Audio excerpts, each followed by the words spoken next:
Hey folks, good afternoon. Happy Friday. Hope you're doing well today. So I'm going to record a video going over 3 of the problems from today's async work. Hopefully that'll be a good reminder from what we did in class today. And as a reminder, you can always go back through the Desmos if you are having trouble with stuff. And as always, feel free to send me a text or come to supplemental block between 1 and 2 if you want to check in about any of these problems. Like I said, I'll be going over 3 of these. And then I'll also be grading 3 of the problems that you do. As before, it's super important that you get the practice by doing all of these, but your grade will be based on the 3 that I pick. They're all important, so I'm not going to tell you which 3. So let's get started. So I'm going to be doing number 2, number 8, and number 9. Obviously, these won't be the 3 that I choose from to grade, but they are here for you to do. So first, it's just a reminder of how to simplify roots when you already have everything kind of set out like that. So remember, when you're doing this, the first step is always to divide it into the individual pieces, or separate it. So we're going to take the third root of 125. We're going to take the third root of y squared, and we're also going to take the third root of z to the 4th. Okay, so I've just kind of separated it into the coefficient, the first variable, and the second variable. Then I'm going to evaluate each of these separately. First, I'm going to take the third root of 125. So for that, the best thing that you can do is use a calculator. I'm not going to ask you to try and calculate third roots or whatever in your head. And so if you go to desmos.com/scientific, it's a great scientific calculator that you can use to try and simplify these parts of the problem. Okay, so I'm going to, in order to take a third root, I'm going to use this little radical sign with an n. So third root of 125, and your answer shows up right there on the right. Our answer for that is 5. So if I go back to my work, the third root of 125 is 5.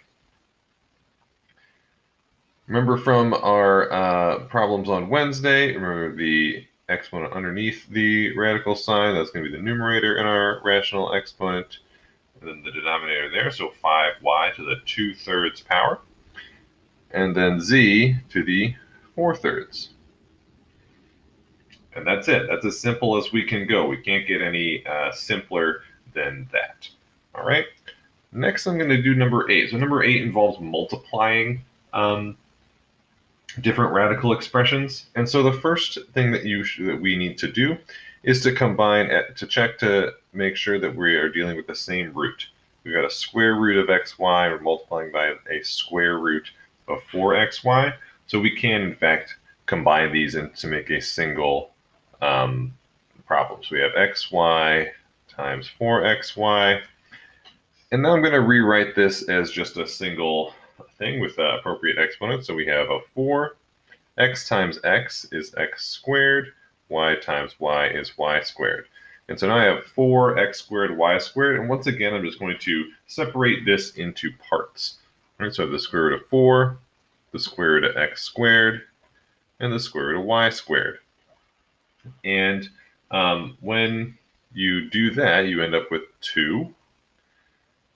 We have x to the 2 over 2 and y to the 2 over 2. Remember, the over 2 comes from the square root. Even though there's not a number there, a square root means the second root.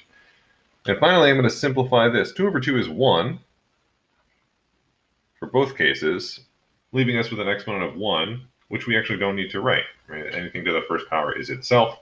And so our final answer here is 2xy. Final example I'll do is one that involves division. It also involves a situation where we're actually going to keep the root in the final answer. So this might happen if you end up with a fraction that you can't actually take a root of and get a whole number. All right. So first step in doing this is to note that we are taking the 4th root of both the numerator and the denominator, meaning I've got the 4th root of 2x over 3x squared. Okay. Next step is to simplify this as much as I can. So still taking the fourth root. I can't divide 2 into 3, so I'm going to leave that there. X over x squared. This means I can cancel one of the x's, so I have 2 over 3x. And what we normally do is then separate this out. But if you'll notice, we can't take the fourth root of 2/3, right? We're not going to get a number there. And then we have this over x here. So I'm actually going to stop.